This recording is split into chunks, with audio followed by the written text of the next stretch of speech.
Good afternoon and welcome. Happy Monday. Moneyline MMA coming at you with UFC 327 picks, coming off the back of an Apex card headlined by Renato Moicano and Chris Duncan. One of the more boring cards. I think we made that sort of clear in our show last week.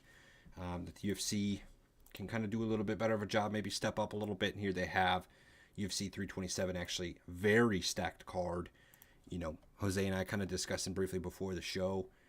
Even going back to early prelims, Gastelum versus Luque, Radke versus Prado. Man, there's some really good fights on this card as early as the early prelims. So very happy to see the UFC following up a dud with what they've got there for UFC 327. Quick recap of last weekend. Renato Moicano, man, 5-weight for me. Jose agreed at the 3-weight level. 8 confidence points from us, and he gets the job done against Chris Duncan. Finished him in the second round. Didn't even take more than 8.5 minutes to get the job done. And that's basically all you need to say. I think Moicano was heavily brushed to the side, disregarded, just because he lost a couple of fights against top contenders. It just didn't make any sense. And anyone who wrote us there definitely came out happy after Saturday night. As far as the main girls fight, the co-main between Yandaroba and Richie, Baby Shark did not get the job done, losing via unanimous decision. Kind of an unfortunate outcome there. But otherwise, a pretty decent outcome for us. 5-weight hit for me. 4-weight, Yakyayev. He absolutely diced up Bretson Ribeiro and finished him in the first round. So we love seeing that. Tommy McMillan, my 3-weight, hits and gets a finish on Zucchini in the first round. So, man, honestly, I had a pretty good card. Ethan Ewing, left hook to the liver against Estevam, gets the finish. Literally the only pick I lost was the women's MMA fight at the co-main position. And that's kind of an understandable loss. Women's MMA is tough sometimes. And with that said, Jose also did a great job, and his only other loss was his disagreement with me. Basically, lately, don't take Jose's 5-weight. I'm sorry to say, Jose, man, your 5-weights are cursed. So I really hope our 5-weights don't line up today because I don't know, man. I hate to ride on you so hard, but I think it's been quite a while since you've actually hit a 5-weight. And sadly, this past Saturday did not match up. We had a disagreement, and my end won as I think Estevam was Jose's 5-weight. So unfortunate. It was a hook to the liver. Some would say that's luck. I don't think it's complete luck, but there is some luck in the positioning of that punch. Either way, let's move on to UFC 327. We've got a lot of fights to discuss today, so we're going to get that going here in the order of not being here forever. And that said, for anyone who's new here, we make our picks. There's currently 12 scheduled fights. There's a lot of cancellations and movements for UFC 327, but in any case, there's a lot of good fights still on this card. 12 total as of right now. Jose and I have picked 5 of them, and we've weighed those picks in order of confidence, with 5-weight meaning it's the most confident. It's our lock of the week, and 1-weight being the least confident of the 5 we've picked. So 5-weight is our lock of the week. We just confer before starting to go live here, so we know what order we're going to go in, because 5-weights always come first. So we're going to start with our locks of the week for UFC 327. I'll be providing the odds as we go along. And without further ado, my 5-weight is going to take us into the co-main event of UFC 327. A fight that wasn't initially going to be the co-main. I'm pretty sure it was going to be Tyra versus Josh Van in this position.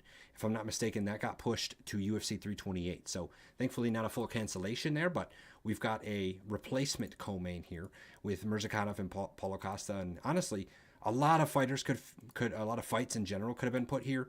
This card really does have some depth to it. But Paulo Costa is a big enough name and enough of a fan base. And of course, Mirzakhanov a prospect enough for the nod here at co-main. I'm going to be taking Mirzakhanov with my 5-weight pick. It's hard for me to say those words. I'm a huge fan of Paulo Costa. I love what he brings to the MMA community. But unfortunately, I do not think he's going to get the job done here against Mirzakhanov. There's a couple of things I like. Mirzakhanov is an older fighter, right? I say prospect, but then you see he's 36 years old, and you really start to think like, "Ooh, is that really prospect?" But in all reality, he's only got 16 professional MMA fights, and so far, he's only fought once a year. Outside 2022, he's only fought once a year in the UFC. He's kind of taken his time. He's not rushing and doing 3 or 4 fights a year. He fought twice in 2025 and twice in 2022. Otherwise, only once in 23 and 24. And this is his first fight in 26.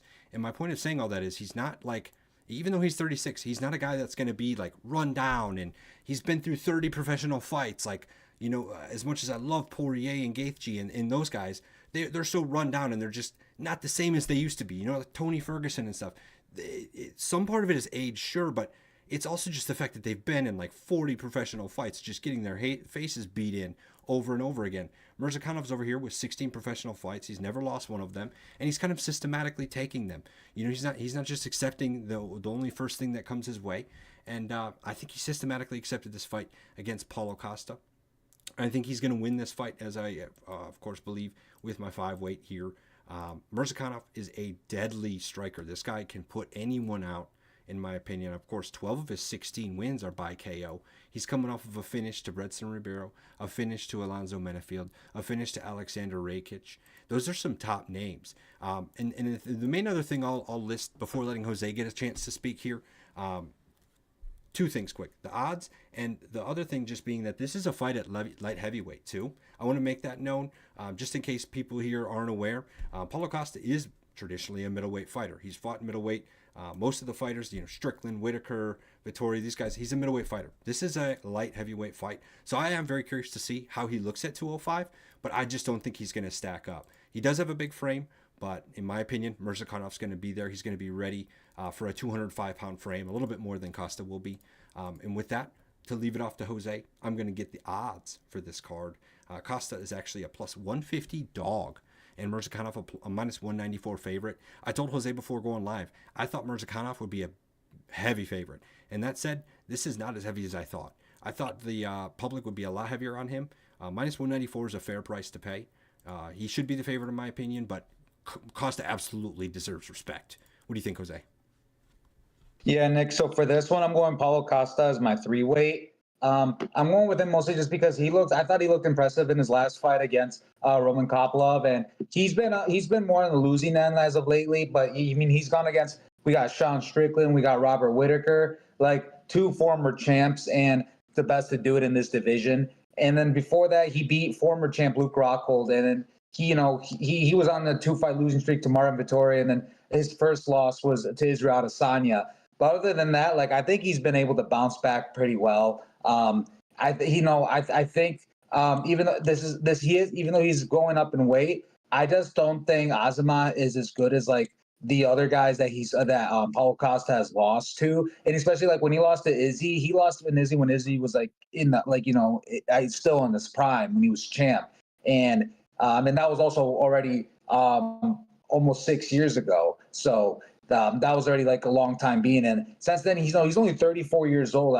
He's not as active as I would have liked to seen him be, but he's only 34 years old. He went to split decision against Sean Strickland, who Sean Strickland has phenomenal boxing. And then again, Roman Kopylov was kind of on a up and coming prospect for a bit, and he built up a good streak up until he ran into Paulo Costa, and he was on a 2-fight win streak. And but that being said, I think Paulo Costa still has a lot left in the tank. Even and him moving up, I think could be good for him. I think he was already a really big guy for 185. So I'm interested to see him. I'm interested to see him at light heavyweight now. I think he's going to just have more energy and just be tougher to put out. As a matter of fact, he's never been put. He's only been put out once, and again that was to Izzy a while ago. And both guys are just going to be heavy strikers. I think this is going to be almost similar to him.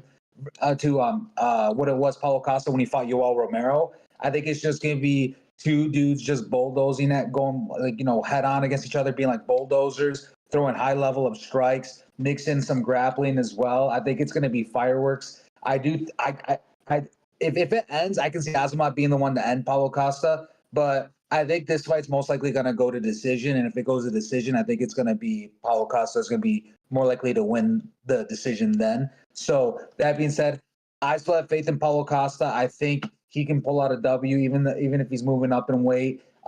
He's even though he hasn't been as active, he's only 34 years old. Azamat's only a couple years older than him. Not really much, advantage or disadvantage there. And I just the level of competition Paulo Costa has gone against already in the UFC. I think he has a better resume than Azamat as well, including those losses. So That being said, in this one, I'm going with Paulo Costa. He is my 3-weight.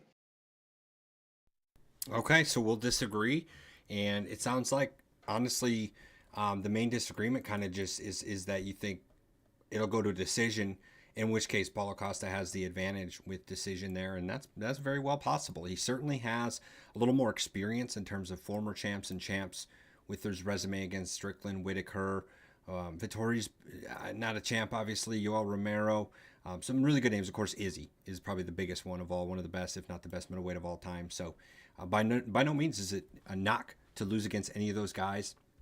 And we'll see come Saturday if Mirzakhano's really all the hype, for the lack of a better term. But I think he is, and it sounds like Jose is leaning towards a decision for Costa instead. Let's hear from Jose on his 5-weight. So for my 5-weight, this is actually going to be on the prelims, and this fight is going to be the second fight of the night, the middleweight bout between Kevin Gastelum and Vicente Luque. Both dudes are veterans of the game. Both have been in the UFC for quite some time. And to be honest, as time has gone on, I've actually kind of lost my faith in Kevin Gastelum, just because like dude used to be he was supposed to be like the next big thing, and he had a good promising start to early on in his career, but since then he just hasn't been able to really secure like a consistent winning streak, and he's always had issues with missing weight. And Vicente Luque, he's coming off a couple losses, but I still think overall he's the better fighter in this one, because when Vicente Luque locks in, he's just on point. For example, when he fought Michael Chiesa, he submitted Michael Chiesa. He beat Rafael Dos Anjos in 2023, and Themba Gorimbo as well. So when he's in, he's locked in. And I just don't think Kevin Gastelum is going to be a big threat to him anymore. And it's kind of crazy because both guys have been in the UFC for a long time. I thought they were older. They're both only 34 years old of age, and both have double-digit losses. I think both guys still have the opportunity to like work their way up and be legit threats in the top 10. Even at this age of 34, I think they still got time. But this one, even though Kevin Gastelum's the one coming off with the most recent win and Vicente Luque is coming off 2 losses, I still think Vicente Luque is going to be the better fighter in this one, and he should be able to secure the W in this one. I think, especially when it comes to the grappling department, I think Vicente Luque is the better grappler.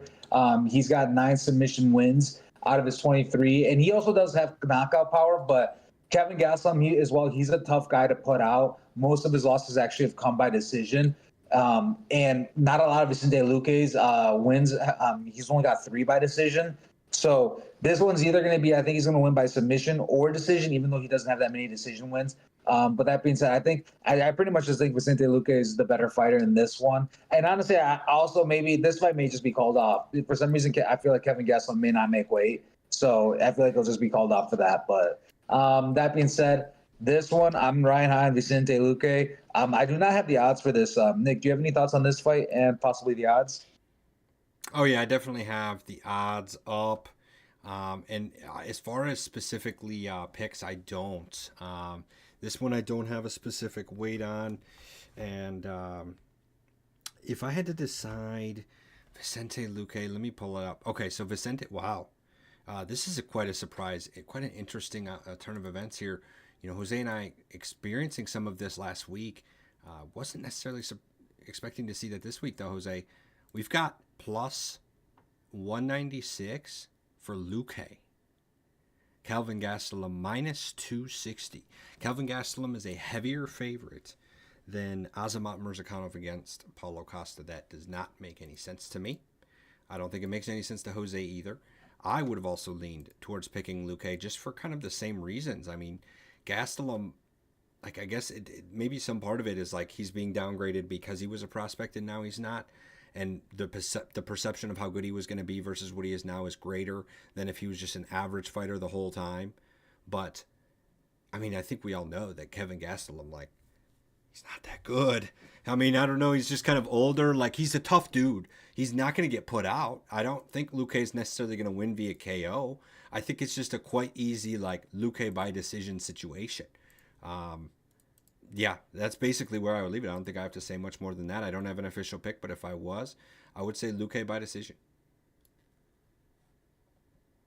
Yeah, you know what? I feel like also maybe Kevin Gastelum's stock went up just because of the Joe Pyfer finishing Izzy, and Kevin Gastelum was able to hold his own, even though he lost it. He was able to hold his own against Joe Pyfer. So I don't know. I feel like this one, if it comes, it may come down to decision. And so I just kind of feel like maybe I feel better now saying Vicente Luque via decision on this one because Kevin Gastelum's not an easy guy to put out. So Yeah, yeah, no.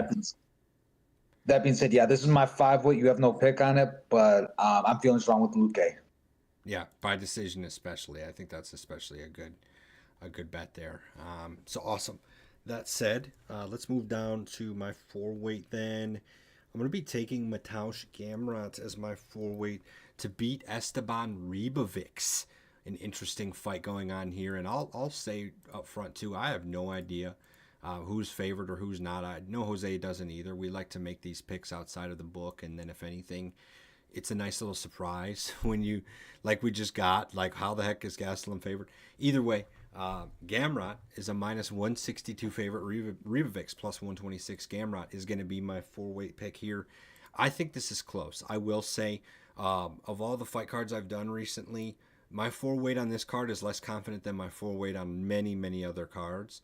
But in this case, I like Gamrot to beat Ribovics. These are both two dogs. Don't get me wrong, it's going to be a fireworks type of fight. But I like Gamrot specifically in the wrestling department. I think should things come, push come to shove, Gamrot can really win around by wrestling, by control time. And, most recently, okay, he's coming off a loss, his first time being submitted in a professional octagon. And it's Charles Oliveira, like, of course, the most prolific finisher that, at least the most prolific submission artist the UFC's really ever seen.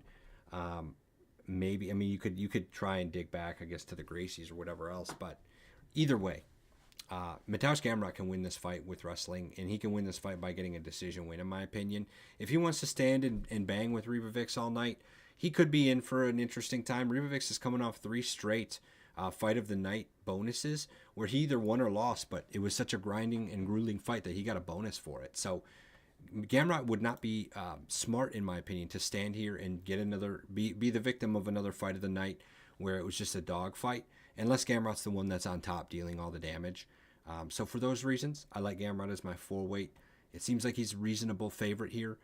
The public taking him at minus 162, that's not bad. So Gamrot, 4 weight. What do you think, Jose? Yeah, Nick. So I do not have a pick on this one, but I do like Mateusz Gamrot a lot. I just think the experience that Mateusz has over Esteban Ribovics is just going to play major. Is going to be a major role here. Even though he came off a loss to Charles Oliveira, he still has notable wins over like former champ RDA. He went over Rafael Fiziev, even top contender Armin Sarukian. So he's been in the UFC for a while, and he's got some notable wins, and he has phenomenal wrestling. I think this one, yeah, he should be able to match up very well against Ribovics. The level of competition he has though, compared to him, is like he's got some nice names, but not that many. Like losing to Nasrat is and it was by split decision. Granted, it was split decision loss, but still, like I feel like that should have been a fight he should have won, especially after beating someone like Daniel Zellhuber. Terrence McKinney win.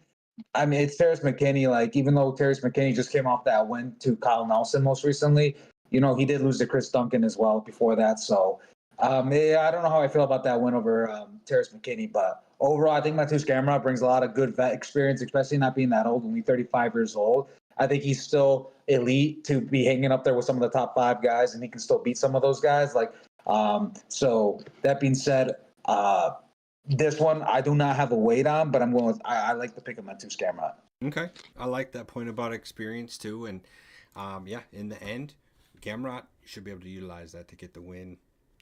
So with that, let's hear about Jose's 4 weight. So for my 4 weight now, this brings us up to the main event of the night, the big one that everyone's waiting for, the light heavyweight title bout between Yuri Prochazka and Carlos Ulberg. This one, straight up, I like Yuri a lot.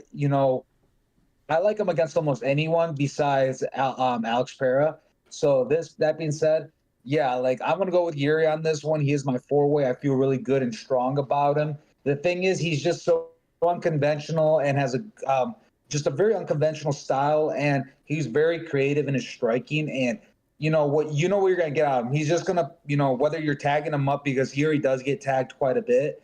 Even if he's getting tagged up, he's just still finds a way to get a finish. You can land 5 strikes on him, and he'll just come back and land another 5 back at you, and he gets dirty. He likes dirty boxing. He likes just to get in there, get in your face, grab the clinch, and just make it unorthodox, to be honest. And I think he's going to do that to Carlos Ulberg. We've seen Yuri do this to Khalil Roundtree. Khalil Roundtree tagged him up a few times, and then next thing you know, he hits the gas and comes in and finishes Khalil Roundtree. Same thing with Jamal Hill. Jamal Hill was tagging him up a few times, and then he comes in and finishes him off. Alexander Rekshik, same thing. All these guys at some point Glover Teixeira especially, Dominic Reyes. Literally, it goes on. All these dudes at one point look like they could have won the fight and even finished the fight against Yuri. And then Yuri just, he just needs to get, like, I don't know, he just needs to get hit a few times just to get woken up. And then he comes in and he just delivers some lethal blows and just puts the guys out. So I like Yuri a lot. He's a finisher.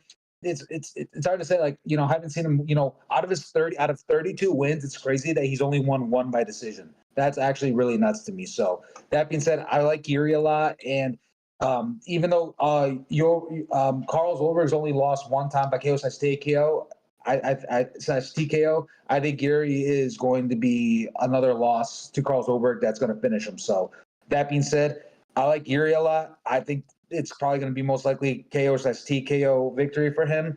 Nick, what are your thoughts on this one?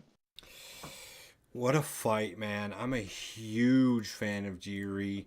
Second favorite fighter behind Kamzat. And here we are.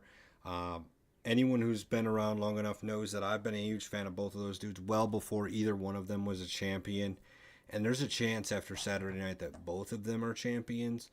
That would be something, man. I would be over the moon with happiness. Jiri is doing everything it takes to win this fight. I've seen how he's not cutting, he's fasting. He's doing all of these crazy routines that he does out in the woods in the middle of nowhere. Just kind of being Jiri, right? And he's really facing one of the toughest tests. And that's crazy to say, considering Jiri, this isn't his first time fighting for the belt. That's crazy. Jiri's been in so many dog fights, and that's one of the main reasons I'm picking him, although with a lot less confidence than Jose. I'll say my one weight right now on Jiri. Although, as I mentioned earlier, my 4-weight previously is a lot less confident than my other 4 weights. This 1 weight is probably a little more confident than some of my other 1 weights. I like Jiri to win this fight and get the belt against Ulberg, but it will be a dog fight. I really think, for me, I foresee this kind of going both ways. I could almost see in going into the 3rd round that both of them have a round up on each other, and it's 18-18, or sorry, 19-19 going into round 3. But man, I think Jiri, with his experience and just his ability to like accept chaos, I think that's bigger than the experience here, is that he can accept chaos against someone like Jamal Hill, against someone like Khalil Roundtree, when it feels like, ooh, like, is he against the ropes? Like, ooh, is Jiri not, ooh, uh-oh, is Jiri in trouble here? And he'll start throwing spinning elbows, and he'll start just, instead of caring about, like, turtling up and covering and being defensive, Jiri just goes for it, man. And it's up to you to stop him. And Ulberg has the ability to. I just don't think he's going to be able to, man. He's got some good fights on his resume, don't get me wrong. Dominic Reyes is a dog. Jan Blachowicz is a dog. But Jiri Prochazka is not the same world. He is not. Both of these guys have great kickboxing experience too. I expect this to be a very technical fight. But at the same time, when push comes to shove, I'm taking Jiri in the madness every single time. And for the reason, I think he's going to be a great pick here to win the belt on Saturday night. And also to close out, let me quickly get the odds here. Jiri is at -125.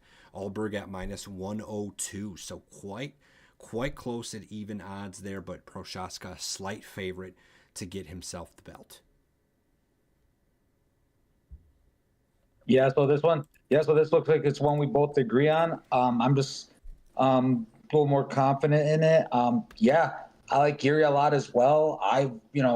Dude's only 33. I think, he's the guy that will be champ for a while here if it wasn't for Alex Pereira. So that means, yeah, this is one we agree on.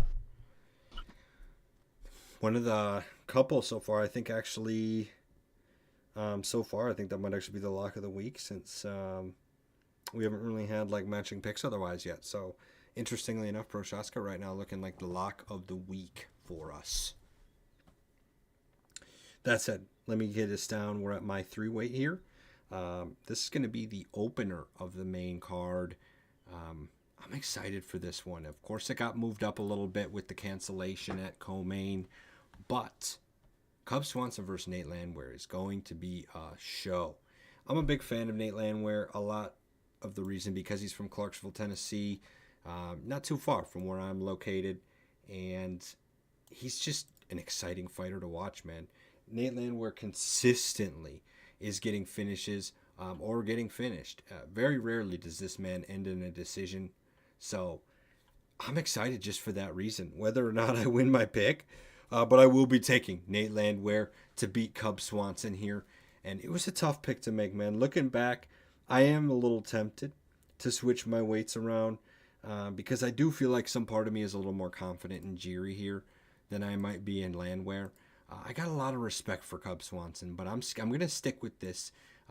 Nate Landwehr's coming off 2 straight losses. That's fine. Cub Swanson has been up and down himself and really kind of struggling and all in the same. So I really do expect this to be a dogfight, but for the similar at least reasons that I like Prochazka, I like Nate. He's calm in the chaos. He loves just being in there, throwing knees, throwing things that you may not see coming. And sure, that could end up in him getting finished like it has in the past. But in this case, he's fighting a 42-year-old man. I think Cub Swanson is great. His career is amazing. And it might not be fully over yet, but let's be real. He's 42 years old and he's 15-10 in the UFC. Overall, just looking at his record in the UFC, he's 15-10. So if you take away a lot of his early success, where he earned a lot of his respect that he gets nowadays, he's an even fighter. He's a win-loss fighter. And I think Nate Landwehr can bring it to him. Nate Landwehr is kind of similar. I'm not saying Nate Landwehr is much better than a 1-to-1 fighter either, but I like the chaos. That to me is the difference maker, and that I'm expecting Landwehr to come in here swinging and just putting his life on the line, so to speak at least, to go out there and beat Cub Swanson. So I like Landwehr here. He'll stay as my 3-weight. Before I pass it to Jose, let me quickly pull these odds. Nate Landwehr, minus 138 favorite. Cub Swanson, plus 108. Sorry, dog. We're looking so far at only favorite picks, and I didn't even know it. What do you think, Jose? Yeah, so for this one, I do not have a weight on it just because, both guys are getting up there, especially Cub Swanson. He's already 42 years old. So I don't think I would have gone for Cub Swanson. Just he's 42 years old. He hasn't fought since 2024, though he beat Billy Q. Other than that, it's just really tough. I haven't seen him in a while. And he's just win-loss type of fighter, and Nate Landwehr, not as much productive either. He hasn't fought since July of 2025, but still more recent. Couple losses on his record too, losing the 3rd round both fights, being finished in the 3rd round. So that's just like, a little something he does seem like his gas definitely goes out, and he's getting, can't at least survive until take a loss to the end. So really hard for me to go with either guy on this one. But if I had to pick one, I think it would be Nate Landwehr. I think the youth, at least in my opinion, would be on his side. Which is crazy because he's 37. But that being said, yeah, I have no official weight on this one. Alrighty, so that'll be another one where we've got a lot of picks that are single to one of us, and actually a couple of disagreements already. So I love that, some diversity in the show. And with that, we'll get to Jose's 2-weight. Yeah, no, this is actually an amazing card. Like, our picks are literally all over the place. Right. I don't think we're gonna actually have all the fights. Like, yeah, we're definitely not gonna have all the fights on the main card. in our rankings because my next fight for my two-weight, it's the first fight of the night on the early prelims, the welterweight bout between Charles Radke and Francisco Prado.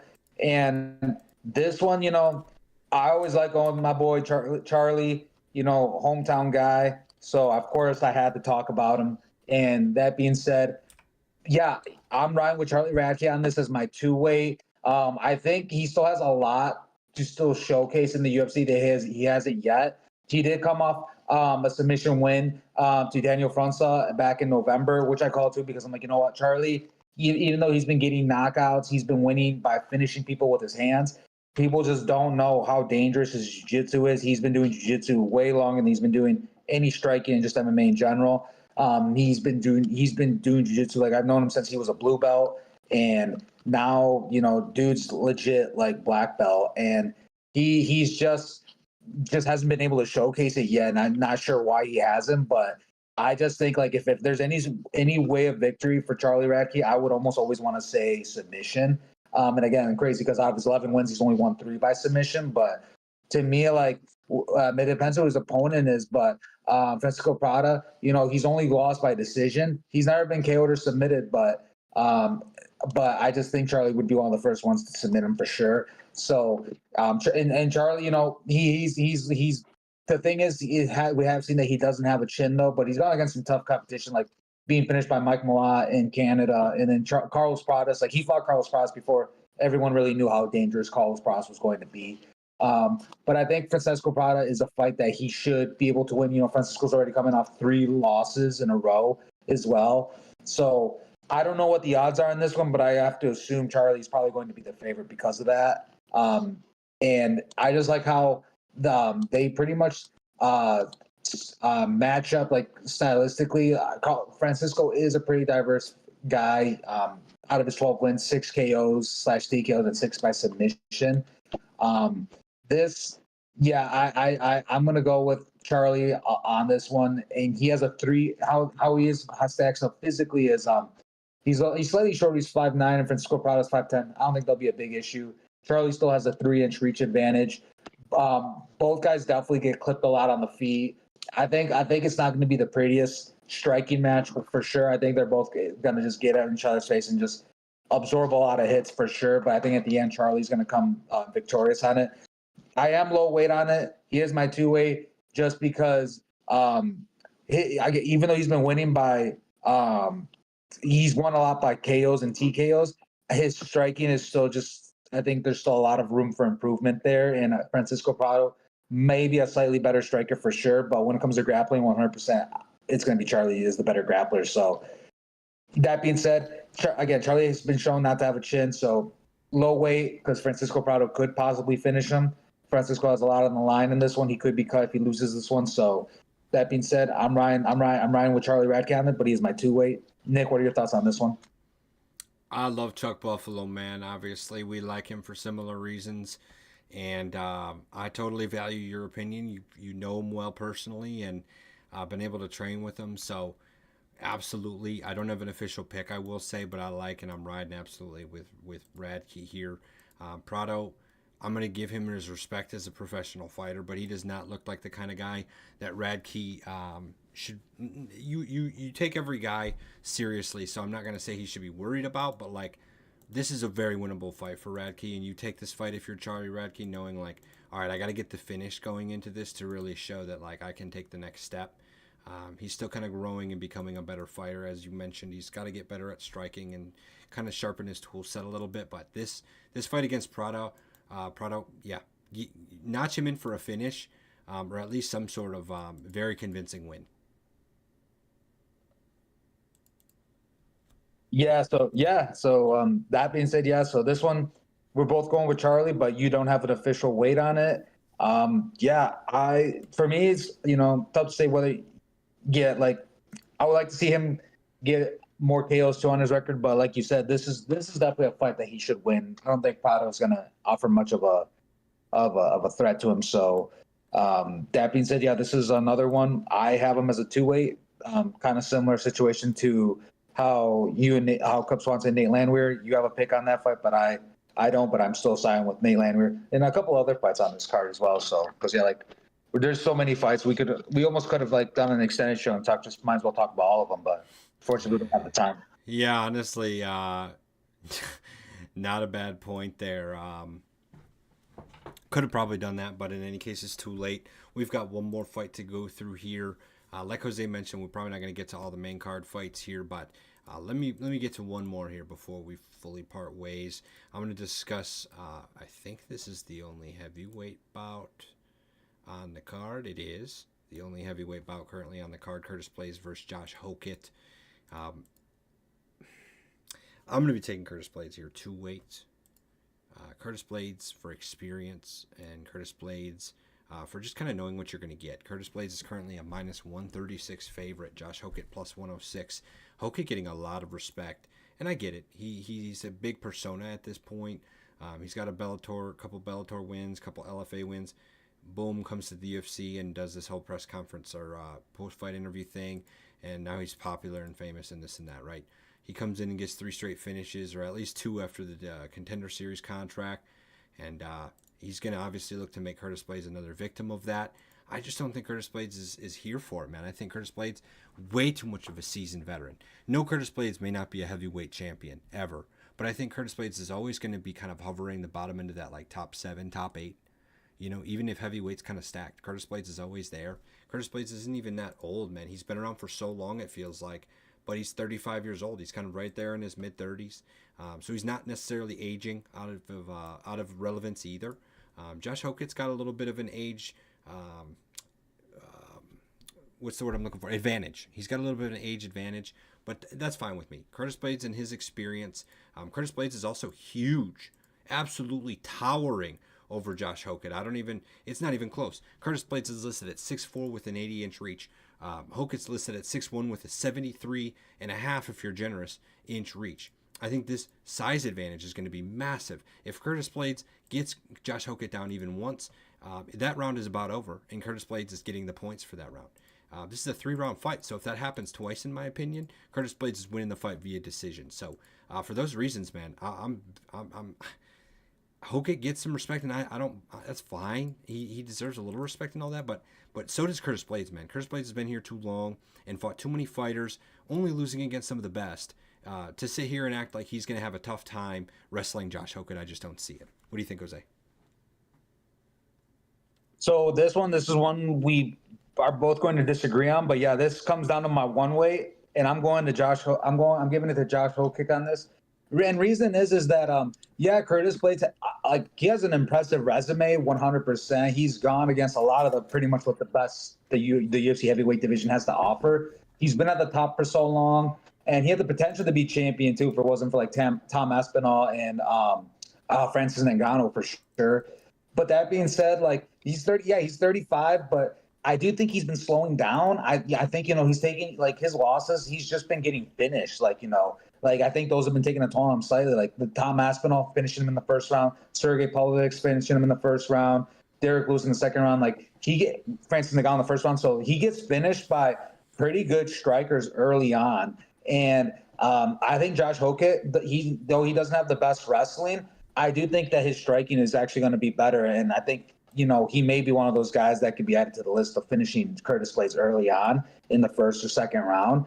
Because, like, even like the last fight that Curtis Blades took against Rizvan Kuniev, that was like his official UFC debut too. That was like, he had to fight off the Dana White's Contender Series, and then making your UFC debut against someone like Curtis Blades is a really big deal. And the fact that he lost only by split decision, to me that tells me, like, Curtis Blades is just slowing down. I think he's got, like, I think his path to victory is going to be trying to wrestle someone and just hold on to them. But even then, like, his wrestling, it's good for the heavyweight division, but it's definitely not the best and cleanest. Like, he's definitely easy to project when he's going to go for the takedowns, and he just drops his head down. He doesn't really press forward like an actual wrestler, which is how Derek Lewis was able to time it with an uppercut and knock him out. I think Josh Hokett, what he does really good is that he just presses forward and throws a high volume of punches, similar to how Sergey Pavlovich does. And Sergey Pavlovich, he was able to finish Curtis Blades, and he's definitely not a wrestler as well. And so Josh Hokic, I think he throws a faster punches for sure right now. Thus far when he's been in the UFC, the little that we've seen of him, he has been throwing a high volume though with 6.07 landed per minute. So that being said, that's what I expect to see out of him in this fight. I think it's just going to be him pressing forward and just throwing a combination of punches on Curtis Blades, similar to how Tom Aspinall does. Which in the heavyweight division, if you have fast hands, that's really big. So I think that's going to be the path to victory for Josh Hokic on this. It's going to be his hands and speed, and ultimately, I think he's going to finish Curtis Blades in the first or second round. And he is my one weight because again, it's the heavyweight division, one of the most riskiest divisions to make decisions on in the UFC, and he hasn't been in the UFC nearly as long as Curtis Blades. So that being said, he is my one weight for that. Just giving a lot of respect to Curtis Blades on what he's done, how long he's been in the UFC. So, and him almost being just an actual vet compared to Josh Hokic. So, that being said, we're going to disagree on this one, and I have low confidence in it, but I'm going with Josh Hokic on this one. All right, so we'll have another disagreement there. We actually really only agreed, I think, on Prochazka as far as the weights go. Even though we might have agreed kind of formally, like in Radkey, even though I didn't have a weight. But that said, Prochazka will be the lock of the week there. And just through the fact of some disagreements, we've got some underdogs peppered in there as well. But just as a reminder there, Jose is going to be taking Josh Hokic. I'm going to be taking Curtis Blades. And I don't believe I mentioned yet. Let me check if I can find the odds on this fight. Curtis Blades minus one. Oh, I did mention. Curtis Blades is minus 136. Hokic plus 106. So pretty even odds there. But we'll see who ends up getting the best of this card. Thanks as always for listening. The UFC coming in hot. A lot of fight cards coming up in a row. So I know there's no breaks coming up for the foreseeable future. Thankfully, we're getting a numbered card coming up here. And following up our numbered card, we're going to be getting a Winnipeg card headlined by Gilbert Burns and Mike Malott. So be ready to be Canadian in the middle of April there. And then our next numbered card is going to be my favorites. So that's interesting. Back-to-back numbered cards with my favorite fighters. We've got 327, Prochazka going for the belt, and 328, Chimaev defending the belt. That'll be May 9th. So second card in May. But as always, thanks for listening, and make sure to tune in next week. We'll be here every Monday covering the UFC fights.